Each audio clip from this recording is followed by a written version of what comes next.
মুদিখানার দোকান থেকে জিনিসগুলো আনার ছিল, তো ম্যাগি নিয়ে এলাম, ডিম নিয়ে এলাম, চিনি নিয়ে এলাম, বেসন নিয়ে এলাম, আলু নিয়ে এলাম, একটু পাঁপড় নিয়ে এলাম। তারপরে ভাতটা বসিয়ে দিয়েছিলাম, ভাতটা হয়ে গেছে, তো ফ্যান গালতে দিয়ে দিলাম, দিয়ে চলে এলাম সবজি কাটতে। সব সবজিপাতি একবারে কেটে নিয়ে গিয়ে হাতের কাছে গুছিয়ে রান্না করলে রান্নাটা অসুবিধা হয় না, তার জন্য সবজিপাতিগুলো সব কেটে নিচ্ছি। আর এখানে ঢ্যাঁড়স আলু কেটে নিচ্ছি, ভাজা হবে তার জন্য। রান্নাঘরে এসে রান্নাটা বসিয়ে দিলাম, ঢ্যাঁড়স আলু ভাজা করে নিলাম, ভাত করে নিলাম। আর এদিকে ডিমের কারিটা বসিয়ে দিয়েছিলাম, তো ডিমের কারিটা রান্না করে নিলাম। এবার রান্নাবান্না সেরে দুষ্টুকে খেতে দেবো, আমিও খেয়ে নেবো একবারে।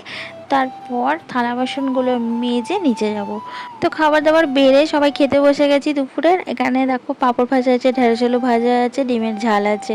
তো খাওয়া দাওয়া সেরে উপরে ঘরটা গুছিয়ে নিলাম, আজকে মেয়ের পড়াতে আসবে তার জন্য ভালো করে বিছানাটা গুছিয়ে ঘরটা ঝাড় দিয়ে নিলাম। তারপরে চলে এলাম নিচের ঘরে। নিচের ঘরে এসে দুষ্টুকে একটু ঘুম পাড়ানোর চেষ্টা করছিলাম, বদমাইশটা কোনো দিন দুপুরে ঘুমাতে যায় না। চলো আজকের মতো মিনি ব্লগটা এখানে শেষ করছি। ভালো লাগলে লাইক করো আর কমেন্টস করে জানিও আমার মিনি ব্লগগুলো তোমার